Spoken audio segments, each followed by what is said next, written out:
출애굽기 15장 26절 한 절 다 같이 선포하겠습니다. 출애굽기 15장 26절 한 절입니다. 구약성경 104쪽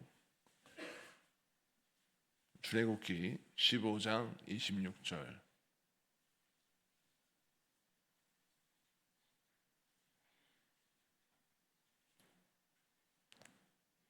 우리 다 같이 합독합니다. 시작. 이르시되 너희가 너희 하나님 나 여호와의 말을 들어 순종하고 내가 보기에 의를 행하며 내 계명에 귀를 기울이며 내 모든 규례를 지키면 내가 애굽 사람에게 내린 모든 질병 중 하나도 너희에게 내리지 아니하리니 나는 너희를 치료하는 여호와임이라. 아멘. 할렐루야. 오늘은 출애굽기 15장 26절까지 말씀을 통해서 하나님은 나의 치료자이십니다. 하나님은 나의 치료자이십니다라는 제목으로 말씀을 전가할 때 많은 은혜 받는 시간 되기를 바랍니다. 이스라엘 백성들이 하나님의 은혜로 애굽을 탈출하여 홍해까지 건넜습니다. 홍해를 건너는 것은 정말 하나님께서 온 인류에게 행하신 기적 중에 기적입니다. 어떻게 바다가 갈라지고 마른 땅이 드러나고 그 마른 땅을 건너갈 수 있겠는가? 아무도 상상할 수 없는 일이었고, 그런데 그 일을 하나님은 이루셨다라는 것이죠. 자, 그래서 홍해를 건너고 3일 길을 걸었습니다. 그런데 3일 길 동안 물을 만나지 못했어요. 마실 물이 없어 이스라엘 백성들이 갈증과 목마름으로 고통을 당했습니다. 그런데 우리가 읽지는 않았지만 성경 말씀 24절에 보면 백성들이 하나님께 원망하는 장면이 등장합니다. 제가 읽어드릴게요. 백성이 모세에게 원망하여 이르되 우리가 무엇을 마실까 하며. 3일 전만 해도 하나님의 놀라운 기적을 경험했지만 그들이 3일 동안의 목마름을 견디지 못하고 하나님께 원망하는 모습이 보여지게 되는 거죠. 여러분, 우리 하나님은 우리의 신앙생활을 연단하시고 훈련하시며 온전한 믿음으로 세워주기 위해서 우리 하나님이 때로는 인생의 목마름을 경험하게 하실 때가 있습니다. 왜 하나님은 우리의 인생의 결핍, 목마름 이런 것들을 허락하실까요? 우리 인생의 질병과 고통과 사건과 사고가 왜 일어나는 걸까요? 우리가 너무 부족해서? 우리가 죄가 많아서? 그것이 아니라 하나님이 우리의 인생 가운데 은혜를 허락하셔서 우리를 강건한 주의 백성으로 만드시기 위함인 것입니다. 하나님은 온실 속의 화초로 우리를 키우시는 것이 아니라 우리를 들판의 야생화처럼 강하게 키우십니다. 이는 무엇입니까? 우리가 천국 가는 그날까지 이 땅에 살아가야 되는데 이 땅은 광야와 같아서 온실 속의 화초처럼 온도에 민감하고 또 토양에 민감하고 또 상황에 민감해서 금방 시들어버리는 인생이 되어버리면 그 인생을 통해 하나님이 어떤 일을 이룰 수 있겠습니까? 그래서 하나님은 우리를 통하여 하나님의 뜻을 이루고자 광야에서 황무지에서 버티고 견디고 살아낼 수 있는 그런 강한 인생으로 우리를 만드시기 위하여 이렇게 이스라엘 백성들처럼 연단하시는 것입니다. 여러분, 우리 하나님께서 이스라엘 백성을 연단하시기 위하여 첫 번째 허락하신 그 시험이 바로 무엇이냐면 마라의 쓴물을 만나는 것입니다. 자, 3일 동안 목마름으로 고통당하고 길을 걸어가는데 물은 나오지 않습니다. 그러자 그들이 불평을 했죠. 원망을 했죠. 하나님의 은혜를 잊어버렸습니다. 그래서 우리 하나님은 이 말씀을 통해서 우리 인생의 쓴물, 우리 인생의 문제를 해결하기 위해서 가장 먼저 가져야 할 치료하는 하나님을 만날 수 있는 믿음은 바로 무엇이냐면 우리가 언제나 하나님의 은혜만을 기억하고 하나님만 바라볼 수 있는 믿음의 시선을 가져야 될 줄로 믿습니다. 우리 하나님은 분명히 오늘 본문의 말씀처럼 나는 치료하는 하나님이다 라고 말씀하셨어요. 그러면 그 치료하는 하나님, 나의 인생의 쓴물을 단물로 바꾸시는 그 능력의 하나님을 만나려면 우리는 항상 내게 베푸신 하나님의 은혜만을 기억하는 은혜의 기억법을 가져야 합니다. 우리의 기억법은 참 잘못되어 있습니다. 내가 고마운 것들을 오래 기억하고 서운한 것들은 금방 잊어야 되는데 많은 사람들이 본능적으로 고마운 것은 금방 잊어버리고 서운한 것은 오래오래 기억하는 경우가 많아요. 그래서 이러한 기억법을 가지고 있는 사람은 신앙생활도 그렇게 해요. 신앙생활도 하나님께 받은 은혜는 잊어버리고 하나님께서 나의 기도에 응답하지 아니하시고 내가 하나님께 서운한 것이 있으면 그걸 평생토록 기억하고 그것 때문에 넘어지는 경우가 많이 있죠. 그래서 우리 하나님은 우리의 기억법을 바꾸라고 말씀하십니다. 어떻게 바꿔요? 하나님의 은혜만을 기억하고 그 은혜 안에서 하나님만 바라보는 것입니다. 성경 말씀 시편 103편 2절 말씀을 같이 선포하며 봉독합니다. 시작. 내 영혼아 여호와를 송축하며 그의 모든 은택을 잊지 말지어다. 자, 아멘. 다윗이 하나님 앞에 찬양하며 기도하면서 자기 영혼을 향하여 선포하기를 내 영혼아 네가 낙심하지 말고 좌절하지 말고 하나님의 은택, 하나님의 은혜, 하나님의 은총 이것들만 기억해라 라고 자기 영혼을 향하여 명령합니다. 왜 그렇게 말합니까? 수시로 다윗이라 할지라도 수시로 인생의 결핍과 인생의 환난 앞에서 내가 하나님 앞에 서운한 감정이 막 밀려오기 때문이죠. 여러분, 우리 인생은 서운한 감정의 연속입니다. 내 부모와 자식 간의 관계, 남편과 아내의 관계, 우리 일상생활의 직장 동료와 삶의 모든 만나는 사람들의 관계 속에서 크고 작은 서운함이 다가올 수 있어요. 그런데 그 서운함에 사로잡혀 버리면 우리는 하나님께 대한 은혜 생활을 잊어버리고 그 서운함의 상황에 파묻혀서 기도도 하지 못하고 인생에 승리를 하지 못하는 거예요. 그래서 우리 하나님은 우리의 마음을 지키기 위하여 또 다윗을 통해서 이렇게 말씀하십니다. 너희는 하나님의 은혜만 기억해라. 그럼 은혜만 기억하는 신앙생활이 뭐예요? 나의 가정에서 내게 베푸신 하나님의 은혜를 기억하고 찾아보는 것입니다. 내 자녀를 통해서 나에게 어떤 은혜를 주셨나? 내 부모를 통해서 내게 어떤 은혜를 주셨나? 내 남편과 내 아내를 통해서 어떤 은혜를 주셨나? 그리고 나의 교회를 통해서 나의 인생의 삶의 현장을 통해서 하나님이 나에게 어떤 은혜를 주셨는가? 이 은혜를 찾고 읽고 붙들고 기억하는 은혜의 기억법을 가진 사람은 어떤 힘을 하세요? 나를 치료하신 하나님을 만날 수 있고 나를 살리신 하나님을 만날 수 있고 나의 인생의 쓴물, 질병의 문제뿐만 아니라 삶의 비틀린 고통과 아픔이 나를 붙들고 있어서 내가 인생에 참으로도 기쁨과 복을 누릴 수 없는 그런 영적 상태로 만들어버리는 그 시험 앞에서 우리 하나님의 은혜만을 기억하는 자들은 그 하나님의 치유하심을 경험해서 내 인생에 비틀린 모든 통증이 사라지고 하나님 은혜 가운데 승리할 줄로 믿습니다.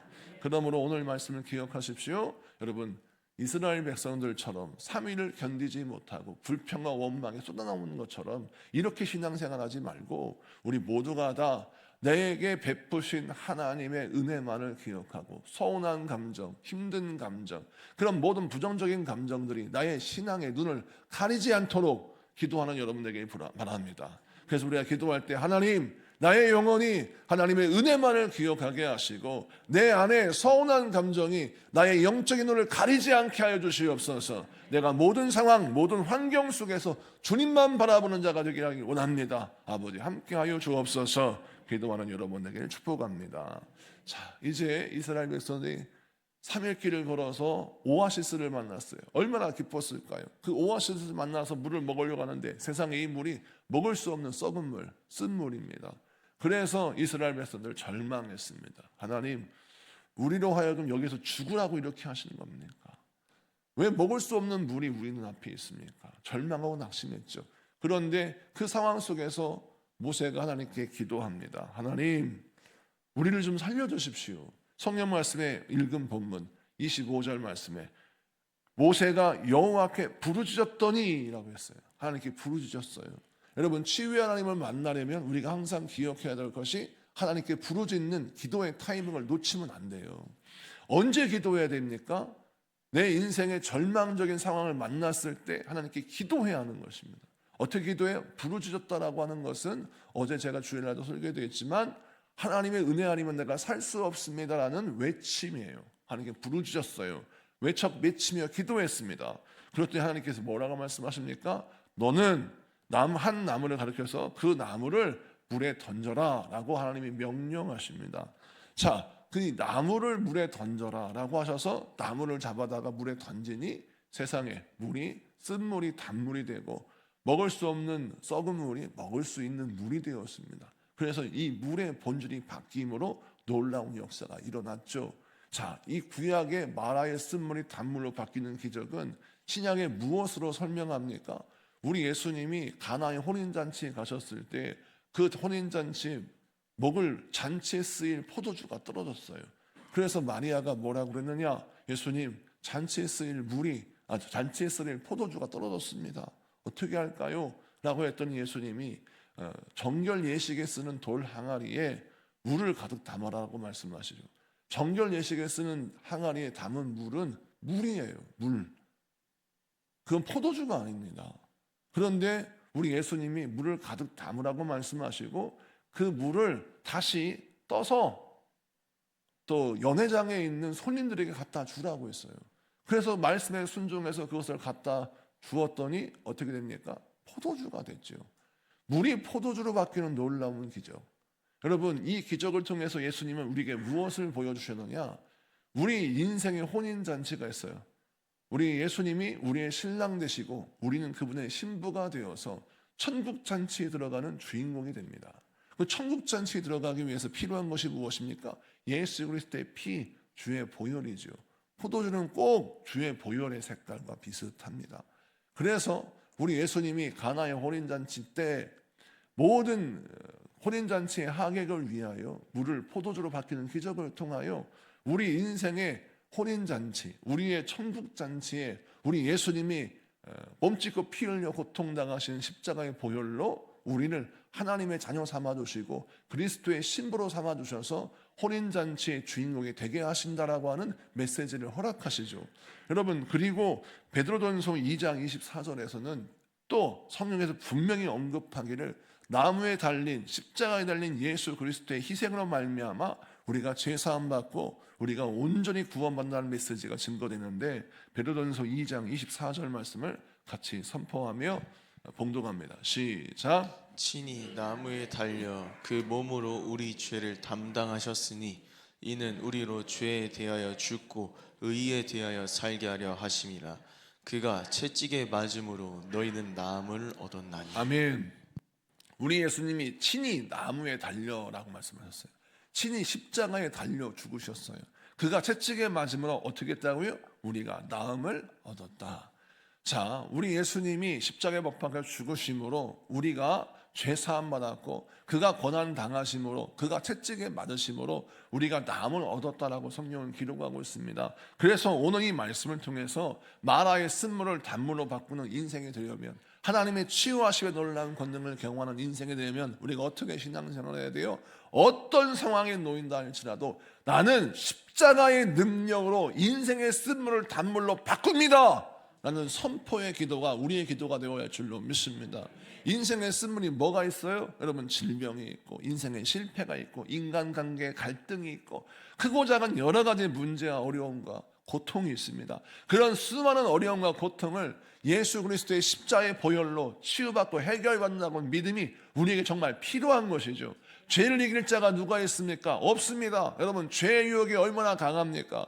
죄의 공격이 얼마나 거셉니까? 우리를 넘어뜨리고 우리를 잡아뜨립니다. 그런데 그 상황 속에서 우리가 살 길은 어디 있느냐? 나의 의지력과 나의 실력을 의지하는 것이 아니라 나를 살리시는 예수님의 십자가의 권능, 십자가의 능력을 의지하고 선포하고 그걸 붙드는 것이죠. 오늘 이 말씀을 기억하십시오. 마라의 쓴물을 단물로 바꾸는 것은 오직 예수 그리스도의 십자가의 능력을 붙드는 것입니다. 그래서 오늘 기도할 때 주여 예수 그리스도의 십자가의 권세가 내 영혼을 살리는 권세가 되게 하여 주시옵소서. 주님께서 채찍에 맞으심으로 이미 내가 나음을 얻었습니다 라고 선포하고 주여 십자가의 권능과 보혈의 능력이 나를 덮게 해주시어서 나의 인생의 쓴물이 단물로 바뀌어지게 하여 주시옵소서. 기도하는 여러분 되기를 축복합니다. 자, 우리 주님께서 치유의 하나님으로 자신을 계시하시고 우리에게 여호와 라파라고 자신의 이름을 말씀하시죠. 하나님은 치유의 하나님이시다 라고 말씀하시는데 그 여호와 라파의 말씀을 하실 때 우리 하나님이 어떤 말씀을 덧붙이시는데 다시 25절을 봅시다. 26절을 봅시다. 26절을 보면 이르시되 너희가 너희 하나님 나 여호와의 말을 들어 순종하고 내가 보기에 의를 행하면 내 계명에 귀를 기울이며 내 모든 규례를 지키면 내가 애굽의 사람에게 내린 모든 질병 중 하나도 너희에게 내리지 아니하리니 나는 너희를 치료하는 여호와입니다. 아멘. 그럼 여기에서 어떤 단서가 붙어요? 내 의를 행하고 내 계명에 귀를 기울이고 내 모든 규례를 지키면이라는 단서가 달립니다. 자, 이것은 무엇입니까? 하나님의 의를 지켜라라는 것은 무엇입니까? 하나님의 옳다고 여기는 걸 넌 지지하라는 거예요. 여러분, 나의 의가 있고 하나님의 의가 있어요. 나의 정의가 있고 하나님의 정의가 있고 나의 기준이 있고 하나님의 기준이 있어요. 근데 우리 하나님은 우리에게 뭘 설명하시고 뭘 말씀하시냐면 너는 아무리 네가 배우고 경험하고 느끼고 알고 있는 모든 경험과 지식과 인생의 삶의 카테고리 안에서 하나님이 말씀하시고 하나님이 허락하신 것을 옳다고 여기는 분명한 인정함이 있어야 된다고 말씀하십니다.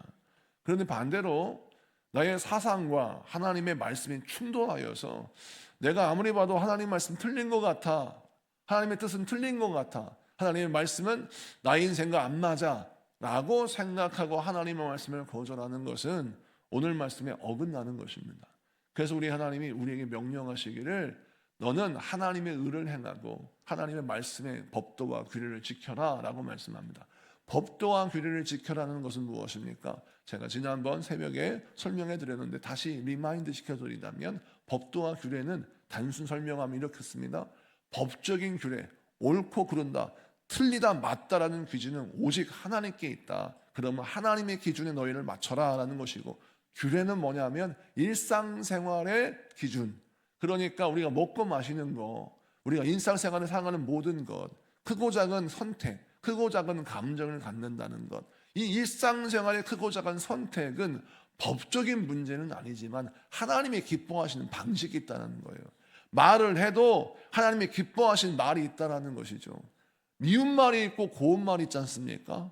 복된 말이 있고 악한 말이 있습니다. 우리 하나님이 우리 일상생활을 하나님이 기뻐하시는 방법대로 살라는 거예요. 그러니까 하나님의 의를 행하는 것도 인정할 수 있고 하나님의 법적인 기준을 따라 사는 것도 인정할 수 있어요. 그런데 믿음의 사람들이 간과하는 게 뭐냐면 우리 일상생활의 크고 작은 기준도 하나님의 마음과 하나님의 생각을 따라 해야 한다는 것입니다. 그런데 이것은 우리가 간과해요. 왜? 앞에 법을 지켰으니까, 앞에 큰 굵직굵직한 일들을 내가 행했으니까, 하나님이 악하다고 말씀하시는 건 내가 행하지 않았고 하나님이 행하라고 말씀하시는 걸 행했으니까, 십계명은 내가 어기지 않았으니까, 이런 어떤 영적인 자만심이 무엇을 어깁니까? 규례. 우리 인생에서 일상생활에서 하나님의 뜻과 하나님의 섭리와 하나님의 마음대로 말하고 행동하는 크고 작은 선택들은 내 마음대로 하더라는 거예요. 그러면 뭘 못 만나요? 치료하시는 하나님의 능력을 만나지 못한다. 그러므로 네가 인생의 마라의 쓴물을 단물로 바꾸려면, 치료하신 하나님의 놀라운 기적을 경험하려면 너의 일상생활도 하나님의 생각과 마음 따라 하라는 거예요. 하나님이 기뻐하시는 말을 하고 하나님이 기뻐하시는 선택을 하고 하나님이 기뻐하시는 생각을 따라 행동하라는 겁니다. 그러면 너의 인생이 풀어지고 해결되고 본질이 변화되는 놀라운 역사가 임한다는 것이죠. 예수 믿고 구원받았다고 해서 그 사람의 인격이 바뀌던가요? 예수 믿고 구원받았다고 해서 그 사람의 삶이 바뀝니까? 바뀌지 않습니다. 그러다 보니까 많은 사람이 손가락질을 받고 예수 믿는 사람이 많은 사람들의 거침돌이 됩니다. 그런데 그의 일상이 바뀌어 보십시오. 예수 믿는 사람의 향기가 나오고 예수 믿는 자의 삶이 변화되면 어떤 일이 벌어져요? 그 사람은 다른 사람에게 거침돌이 아니라, 걸림돌이 아니라 디딤돌이 되어서 많은 사람들을 주님께로 인도할 수 있는 은혜의 통로가 되는 것이죠. 오늘 이 말씀을 붙들고 우리가 선포하며 기도할 때, 주여 나는 말씀에 순종함으로 하나님의 치유함을 누립니다 라는 선포를 통해서 하나님의 말씀에 순종하는 우리의 일상의 생활이 되는 여러분에게 축복합니다. 오늘 말씀 붙들고 우리 같이 선포하며 기도합시다. 선포 기도문 우리 같이 선포합니다. 하나님은 나의 치료자이십니다. 우리 세 가지 선포문을 선포합니다. 시작. 나는 언제나 하나님의 은혜만을 기억하고 믿음으로 바라봅니다. 나는 십자가의 능력으로 인생의 쓴물을 단물로 바꿉니다. 나는 말씀에 순종함으로 하나님의 치유를 온전히 누립니다. 아멘.